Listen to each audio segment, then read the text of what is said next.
habló una cosa bien importante, cómo el mal uso de los antibióticos cambia la microbiota del tubo digestivo. Y hoy estamos hablando que muchos de los pacientes diabéticos tipo 1 y tipo 2 tienen que ver con el cambio de esa microbiota del tubo digestivo por el incremento de la Akkermansia mucilífera. Entonces, párenle bolas, que sí es cierto que a la vuelta de 50 años los seres humanos se van a morir tempranamente. Vamos a hablar sobre esto. Yo quiero que ustedes me levanten la mano cuántos médicos hay aquí y cuánto personal de enfermería hay, porque así sabemos que vamos más a intervenir aquí. Bueno, hay hartos médicos, hartas enfermeras, qué bueno. Y yo voy a meterlos en el cuento de la metodología para la evaluación del pie diabético. Y vamos a hablar muchas cosas importantes para que ustedes vean que la encrucijada es grave, es bien importante y desconocemos absolutamente porque en las aulas de pregrado y posgrado de esto no nos hablan. Los médicos de atención primaria no tienen el conocimiento, no tienen las herramientas y cuando derivan mal. ¿Y quién es el que sufre finalmente? El pobre paciente es el que termina amputado. Entonces vamos a mirar esto. El año antepasado, en el 2017, cada 2 años, la IDF nos invita a un mundial, porque la institución mía es full membership de la IDF, somos 2 entidades prestadoras de salud en Colombia, que hacemos parte como centros de excelencia en el manejo integral del paciente diabético.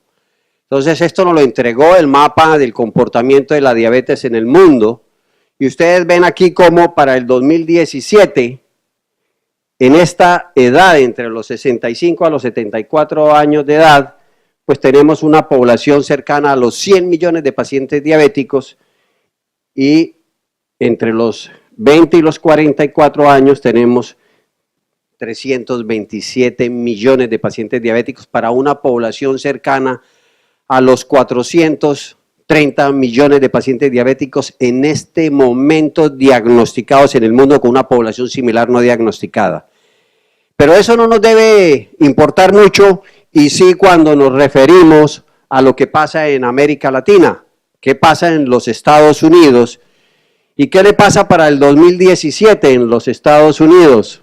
Ustedes ven que tenemos 46 millones para el 2017 en los Estados Unidos, pero para el 2045 esa población va a subir a 62 millones con un incremento del 35%. ¿Y qué nos pasa a América Latina? México no hace parte de América Latina, los países centroamericanos y suramericanos.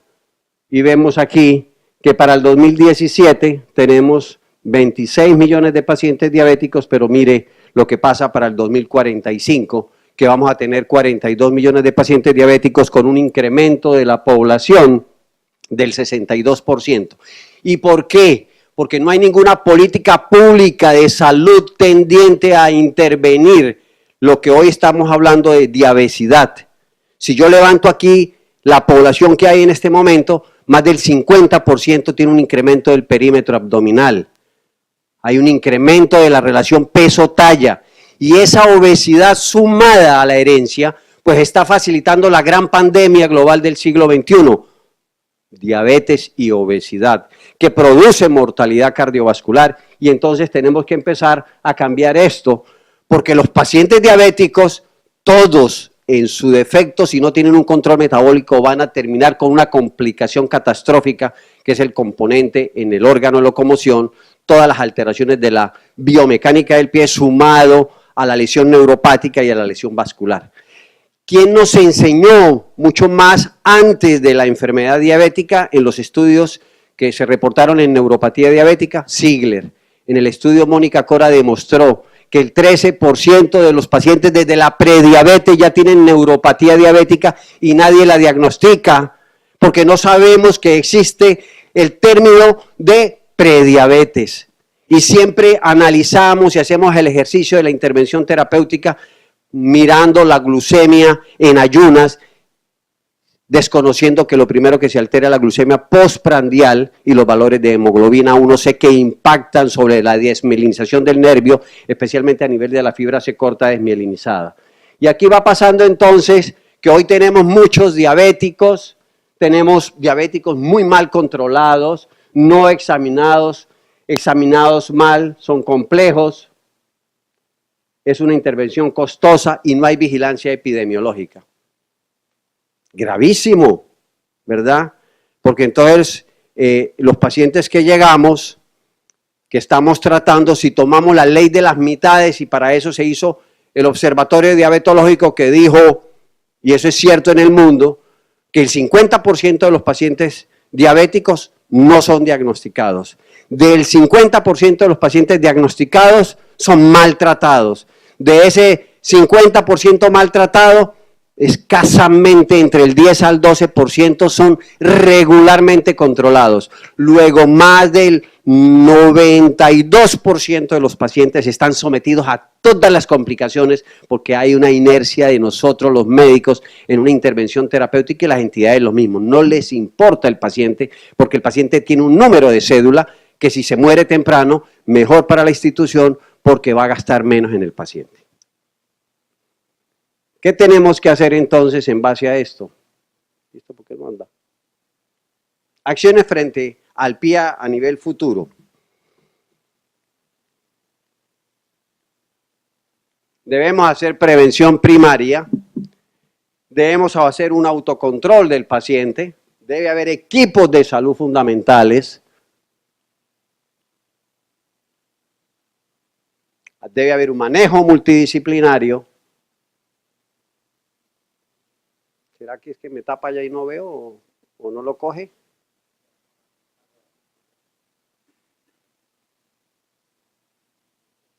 Es fundamental el papel de la enfermería y es fundamental el papel de la familia del paciente diabético.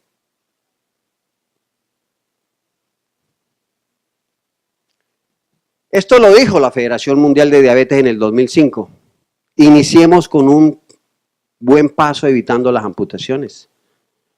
2005, y esto debería tenerlo todos en la mente, porque así como decía mi colega internista al comienzo, que cada 30 segundos está siendo amputado, el último reporte de la IDF nos habla de que cada 18 segundos está siendo amputado un ser humano en cualquier lugar del mundo, por complicaciones neurovasculares en un paciente diabético. Eso quiere decir que más de 600.000 personas año son amputados por el mal ejercicio y el mal diagnóstico y la intervención oportuna. Si quieres tú me le vas dando porque esto no quiere pasar. Dale. ¿Qué tenemos que hacer frente al órgano de locomoción? O le cambias el dispositivo y me prestas el tuyo.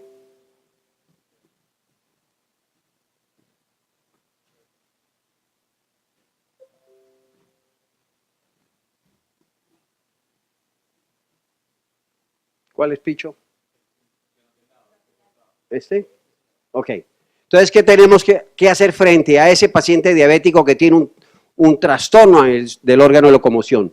Tenemos que evaluar la nutrición, tenemos que mirar la actividad física, tenemos que mirar el control de peso y a esto se le llama educación y es el pilar fundamental de la intervención terapéutica. Es un triángulo en la cual en un lado va los cambios terapéuticos en el estilo de vida, la actividad física, los medicamentos, pero si usted no educa, no hace absolutamente nada en cambiar la génesis de esta patología. Debe haber control de la tensión y de las cifras de lípidos, control glucémico y de hemoglobina 1C, y a esto se le llama prevención del riesgo cardiovascular, y por eso la segunda conferencia la cambié para que ustedes se den cuenta de la importancia de esto. Diagnosticar las complicaciones macro y microvasculares.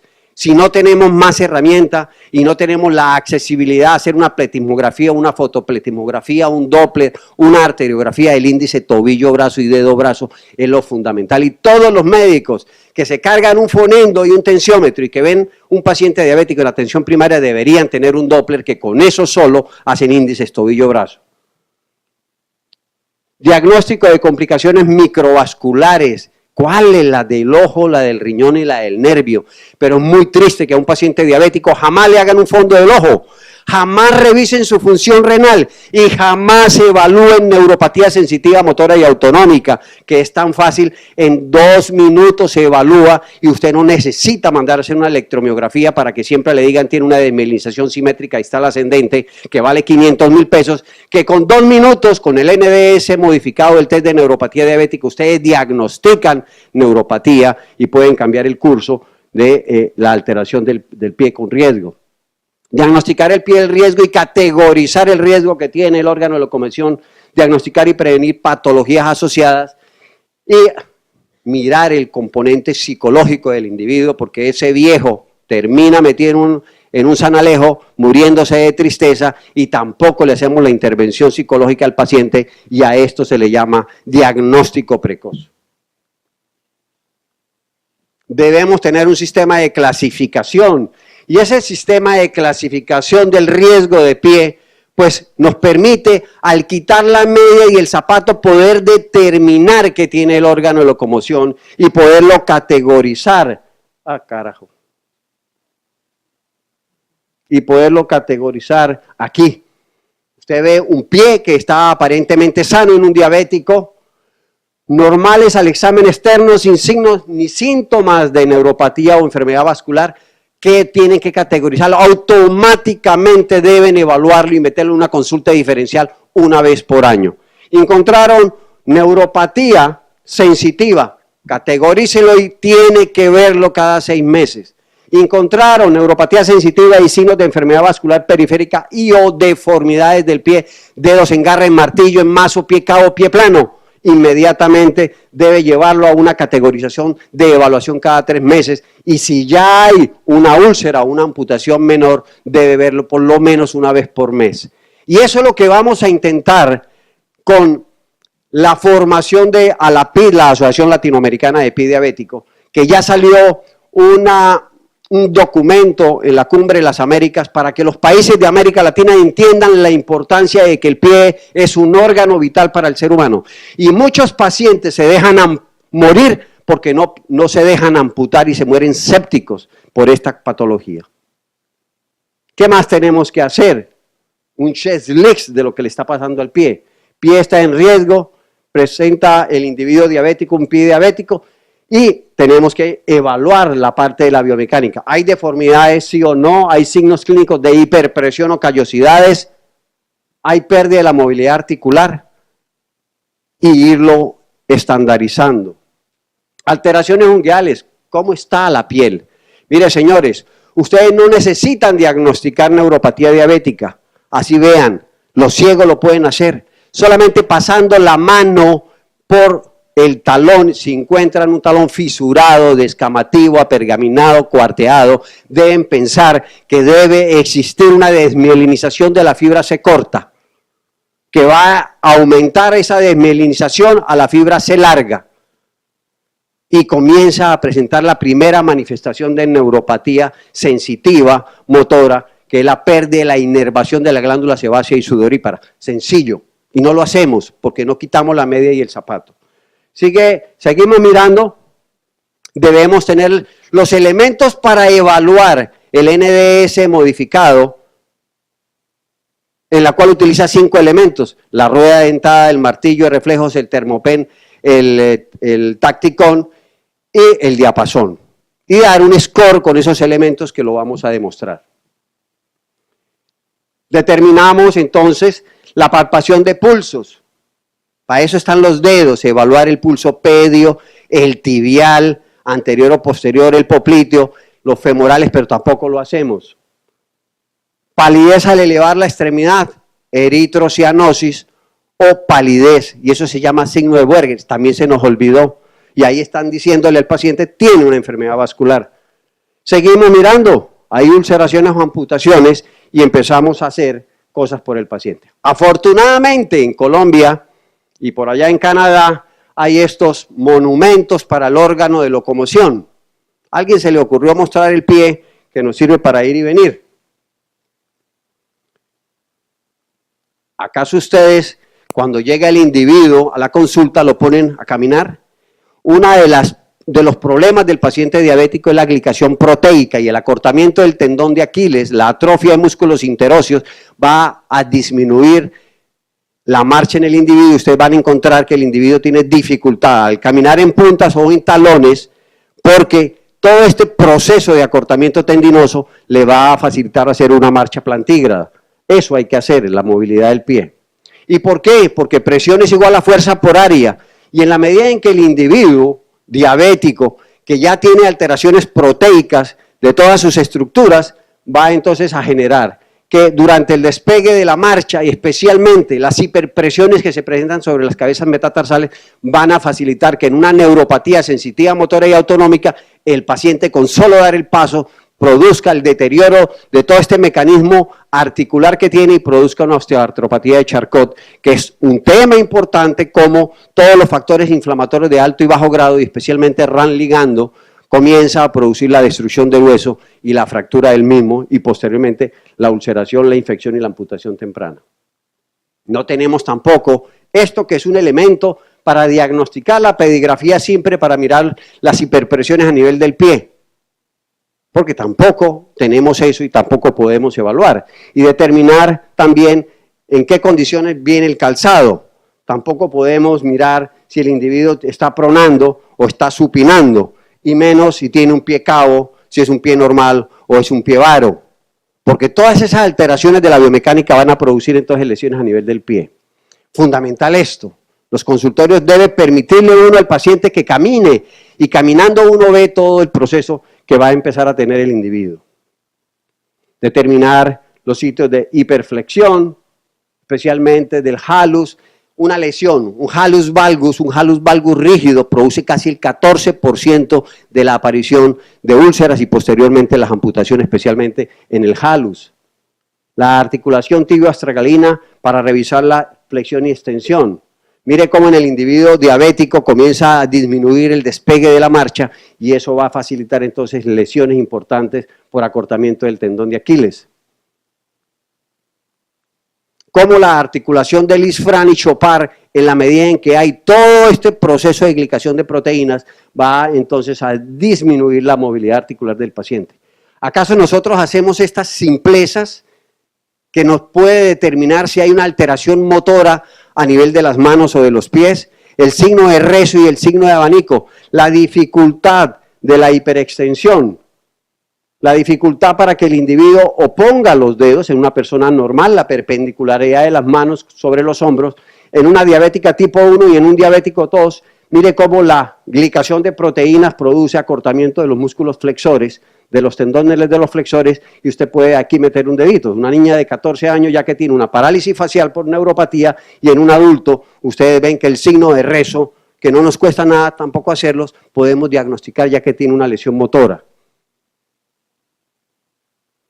¿Y qué le pasa al individuo diabético? Miren ustedes cómo la glicación no enzimática produce glicación de queratina, glicosilación del estrato córneo, pieles más duras, capacidad reducida para la piel para distribución de las presiones, y glucosilación del colágeno 1 en estructuras de movimiento. Y esto va a contribuir aquí a la formación de lomas, de callosidades, especialmente en los sitios de hiperpresión, contribución al estrés de fricción y a disminuir la movilidad articular, y esto va a generar todas las presiones.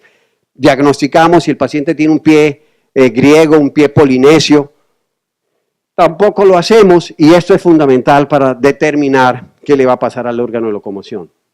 En la evaluación neurológica, fundamental,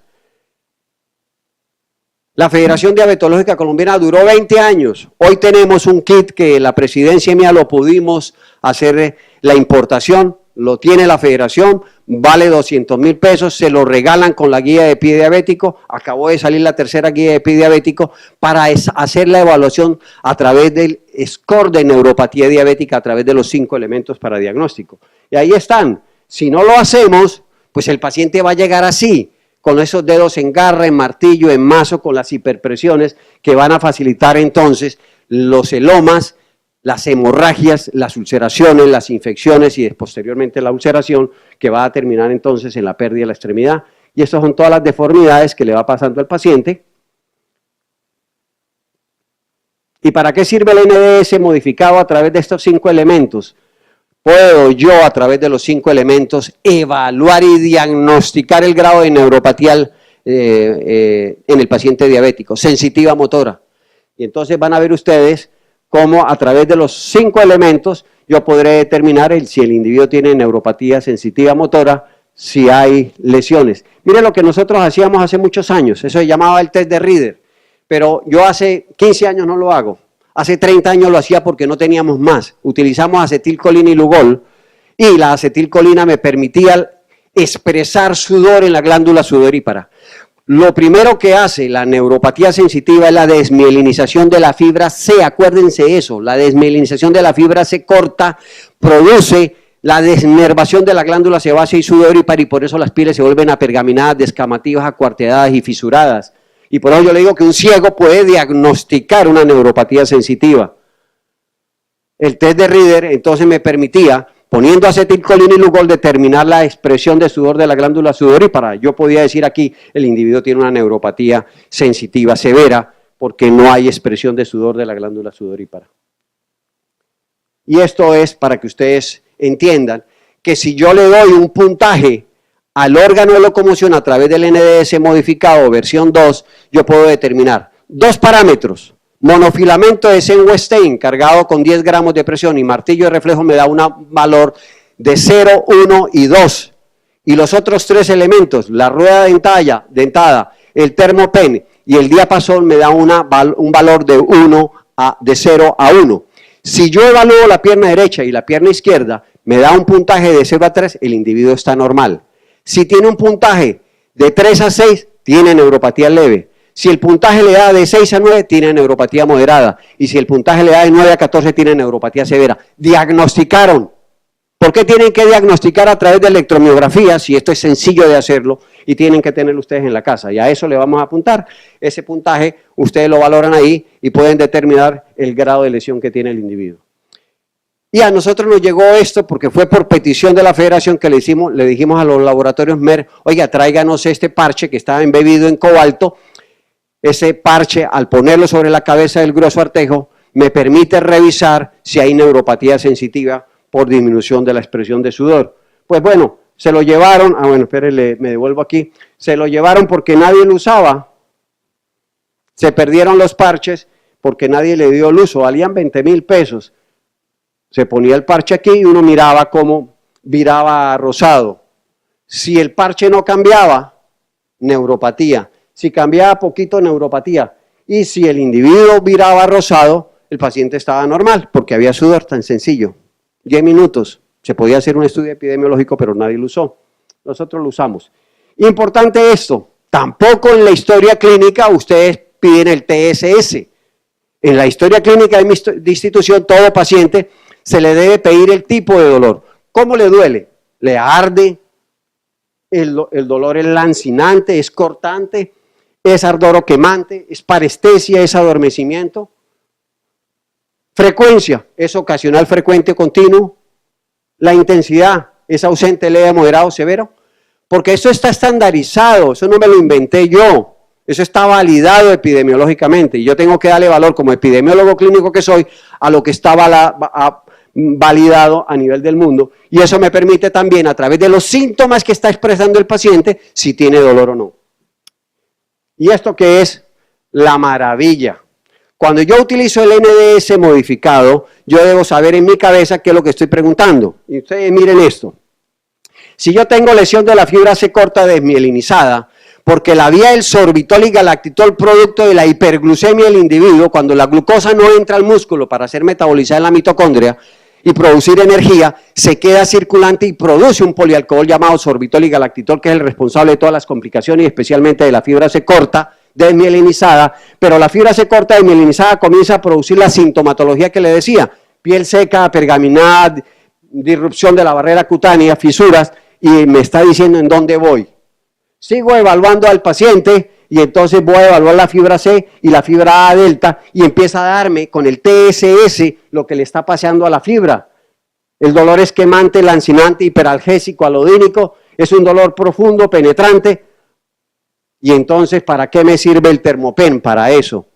Y sigo evaluando a través del pin trick y comienza entonces a determinar lo que le está pasando al nervio. Sigo evaluando la fibra alfa y beta, que es mielinizada y larga, y el individuo comienza a presentar alteraciones del tacto, de la vibración y de la propiocepción, y el elemento me sigue evaluando lo que le está pasando a la fibra nerviosa. Y finalmente, cuando yo evalúo con el martillo de reflejos y hay debilidad muscular, pérdida de los reflejos, incoordinación, ataxia, el individuo se cae, ya hay una lesión de la fibra, se corta, irreversible, que ustedes le pueden dar de lo que sea. El pie ya se desconectó del cerebro y por eso se lesiona, y por eso hay que protegerlo con un zapato ortopédico, con una plantilla y con una ortesis cuando es necesario. ¿Por qué es fundamental que ustedes evalúen el pie? Porque miren en este estudio cómo solamente el halus rígido, halus valgus y las deformidades del pie producen amputaciones tempranas por lesiones rápidamente en el paciente. Importante revisar esto, los factores intrínsecos y extrínsecos de lo que le está pasando al órgano de locomoción, porque en la costa, por ejemplo, que manejan sandalias, fácilmente un hombre de campo se va a lesionar mucho más fácil que en el interior, donde utilizan un calzado mucho más protector, y eso es fundamental determinar. Revisar todos los arcos de movimiento, que es fundamental.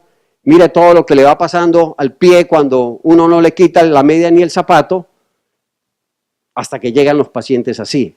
Esta es una fotografía de Trevisan Ortiz, del Hospital de Clínicas de San Paulo, donde el paciente le llega así, y le llega sin dolor, fracturado, una articulación de acuerdo a la clasificación de Eichenholz, grado 4-5, por fractura de la articulación tibio-calcáneo-estragalina, y tosió y se fracturó. Esa es la expresión más grotesca de una neuropatía autonómica producto de un pobre control de la enfermedad. Y ahí le siguen pasando. Este es el paciente, ya él lo operó, ¿verdad? Pero esta cirugía es una cirugía muy grande que le permitió rescatar la extremidad y darle una condición de vida diferente. Pero si no se hace, mire lo que pasa. En la osteoartropatía de Charcot, y les voy a mostrar esto que me lo regaló el doctor Harrington hace unos 12 o 14 años, lo trajimos a la Federación Colombiana de Diabetes a Bogotá. Mira lo que le pasa cuando el factor de necrosis tumoral kappa beta, que debe unirse al ligando del receptor del factor de necrosis tumoral kappa beta y no se mete la osteoprotegerina en la mitad, entonces facilita una osteólisis y una destrucción del hueso con la expresión más grotesca que es la osteoartropatía de Charcot. Y esto es lo que le pasa al paciente diabético. Mire cómo se va fracturando, cómo se hace una reabsorción ósea y el individuo va teniendo todo esto. Ni siquiera se dan cuenta, ni siquiera lo diagnostican. Uno, cuando le llega, nosotros vemos 1 o 2 Charcot por semana y los vemos en fase inflamatoria, en la fase prodrómica, y yo lo mando a hacerle una resonancia magnética con sustracción de grasa y se ríen. Y yo les pongo una bota Volcker o a veces les pongo un yeso de contacto y los mando en silla de ruedas y allá el ortopedista dice, eso no es nada, quítese eso. Al otro día, lesionado, totalmente fracturado y muchas veces no hay nada que hacer, pero esto es lo que le pasa al paciente diabético. Ahí va el proceso evolutivo de esta expresión grave hasta que quede un pie en mecedora, un pie plantígrado, que va a terminar. ¿Y con qué lo diagnosticamos? Si no lo reconocemos, este aparatico, un termopen láser, usted simplemente le dispara y mire la temperatura de un pie y la temperatura de la pierna contralateral, más de 2 grados de centímetros, más de 2 grados de grados de temperatura centígrados, les debe hacer pensar y deben parar ese paciente, sentarlo en una silla de ruedas porque no lo pueden poner a caminar en una pierna porque la otra también se fractura. Hoy sabemos dónde se presentan las úlceras, en qué dedo, en dónde. O sea que si no le hacemos algo a ese pie, pues va a lesionarse. Hoy sabemos que la almohadilla plantar, al desplazarse como primer mecanismo de bombeo ascendente venolinfático, al desplazarse y exponer las cabezas metatarsales, allí se expone a que el individuo presente sitios de hiperpresión por disminución de esa almohadilla plantar y va a presentar cosas así como las que le voy a mostrar aquí, porque las hiperpresiones producto de las fuerzas de fricción va a llevarlo a que haga esta lesión y posteriormente una ulceración. Ahí está una cosa bonita, ¿verdad? Otro otro de loma, producto de la hiperpresión, y así sucesivamente. Y todas esas alteraciones de la biomecánica van a facilitar entonces que el individuo haga todo esto. Pero si no reconocemos en el paciente diabético, no hacemos NDS, menos índices tobillo-brazo, y no le preguntamos al individuo todas las manifestaciones clínicas de la enfermedad vascular periférica, entonces tampoco hacemos nada, ¿verdad? Porque es terrible que el paciente llegue con una necrosis a una unidad de cuidado de urgencias, producto de la incompetencia de nosotros. Muchos pacientes diabéticos consultan por claudicación de los glúteos, por ejemplo, y tienen una enfermedad ortoilíaca, de los muslos, iliofemoral, y nadie diagnostica, todo el mundo le echa el cuento, la culpa a la columna, ¿verdad? Y cuando hace el evento isquémico, muchas veces ya no hay nada que hacer y no se le puede ofrecer mayor cosa al individuo.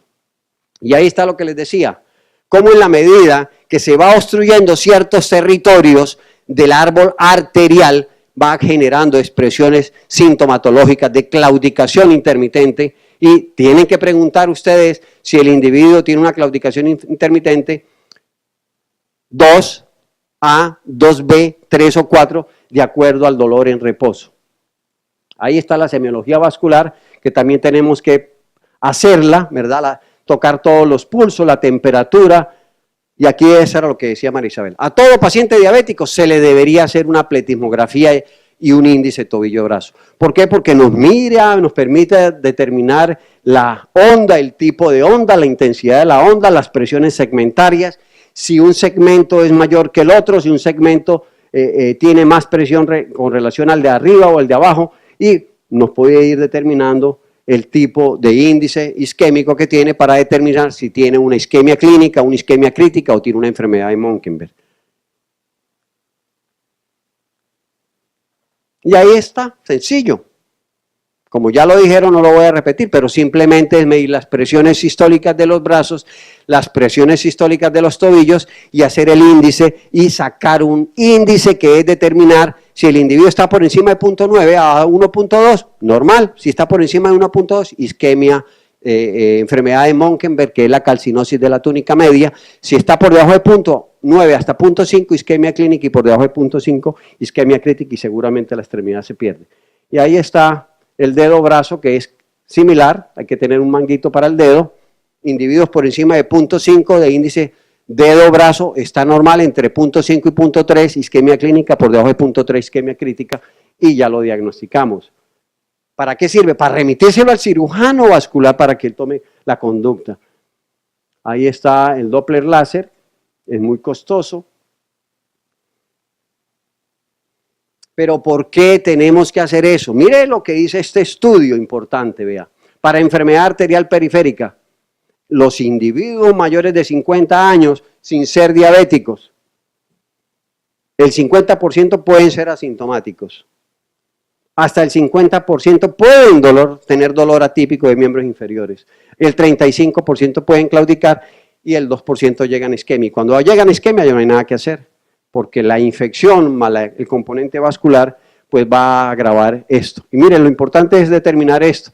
En la medida que el individuo tiene enfermedad arterial periférica, pues la mortalidad del individuo también incrementa, la sobrevida de él puede llegar al 20%. O sea que 1 de cada 5 puede morir. Otra cosa fundamental, la uña la desprecian, ¿verdad? Esto es una unidad funcional que le permite al dedo hacer muchas cosas y al pie lo mismo. Y nadie le para bolas. Eso que se la corte, ¿cómo es que llama? El que arregla las uñas. El manicurista, un diabético, soltarle un pie a un manicurista que no tiene ni idea para que termine entonces con una lesión a nivel de los pies. Esto hay que cuidarlo, es parte de la belleza que tiene el hombre y la mujer y no le dan la importancia fundamental. El corte fundamental de las uñas, y esto hay que enseñarlo, ¿verdad? Porque si no se hace, estos vectores de crecimiento que deben ir hacia el centro, se van hacia la periferia, impactan la uña, hacen un uncus encarnatus. ¿Y qué es lo que hace el médico en nuestros pueblos? Toda uña encarnada, arránquela, sin evaluar el componente vascular, y muchas veces por quitar una uña se ganan semejante problema que pueden irse para la cárcel, simplemente por un mal procedimiento. Abran el ojo con eso, mándeselo al que sepa.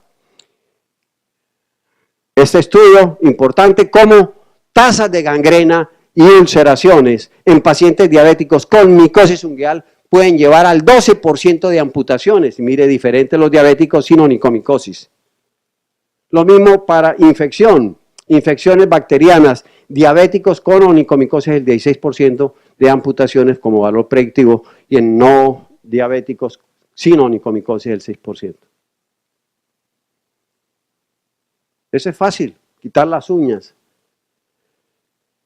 Generalmente cuando hay una uña impactada, si no tiene componente vascular, podemos hacer una matricectomía quirúrgica o una matricectomía por fenolización y ayudarle al paciente. Si hay una micosis ungueal, hay un remodelamiento ungueal, bajar la lámina ungueal, dejarla hasta su mínima expresión y utilizar los antimicóticos para evitar entonces todas las lesiones. Todos los pacientes que tengan onicogrifosis, onicocriptosis, debemos hacer eso y vamos a ayudarle al paciente para que tenga mejor calidad de vida.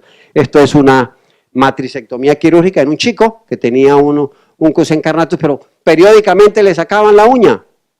Afortunadamente no era viejito y no tenía componente vascular, pero si hubiera sido viejito y le hubieran hecho eso, hubiésemos tenido problemas. Esta es la presentación clínica de las micosis. Yo no me voy a detener porque hay una conferencia mejor, pero hay que saber que en las uñas y especialmente en los gruesos artejos comenzamos a tener invasión por cándida, invasión por otros gérmenes oportunistas como el Trichophytum rubrum, Mentagrofites, el interdigitale, el acromio, que va a facilitar el deterioro de esa matriz ungueal y que eso, por ahí va a entrar un proceso bacteriano sumado al micótico y vamos a tener entonces una lesión a nivel de esos gruesos artejos que va a terminar amputado. No me quedo aquí. Fundamental que una vez que ustedes diagnostiquen una lesión neuropática hay que proteger al pie. Eso es como cuando el corazón tiene una obstrucción de las carótidas, de las coronarias, perdón, y yo no le ponga antiagregación, ni estatina, ni betabloqueador, ni nada, lo dejo así. Pues entonces así se va a perder. Los calzados no deben ser estos, ¿verdad? Calzados flexibles no sirven para nada porque los sitios de hiperpresión están en el proceso, especialmente en las cabezas metatarsales. Calzados blanditos, no protegen nada, deben ser de suelas rígidas, deben ser con plantillas. Hoy tenemos unas plantillas, se llama plantilla de Capet, que la ideó un mexicano, en la cual la calentamos, el paciente está en decúbito prono, se la ponemos, moldeamos el pie, la metemos en el congelador y ya se la entregamos en poquito tiempo. 5 minutos, solucionamos en parte la lesión del pie. Por eso es fundamental que existan muchos podiatras, podólogos, cirujanos del pie, gente enamorada del pie, porque si no, entonces vamos a seguir amputando muchos pacientes. Invitarlos a esto. 15 años lleva mi institución haciendo eventos en Bucaramanga, 12 años en Cúcuta, o sea que llevamos 27 eventos hechos por la Fundación Santanderiana de Diabetes en cabeza mía. Vamos a formar la Asociación Latinoamericana de Pie el día viernes en la ciudad de Bucaramanga. Los que quieran ir están invitados a este gran evento. Vienen 20 speakers internacionales, vienen como 100 personas de América Latina y tenemos 30 speakers nacionales. Muchas gracias. Ahora sí, regáleme la otra conferencia, que los voy a poner a pensar más sobre pie, la que le dije.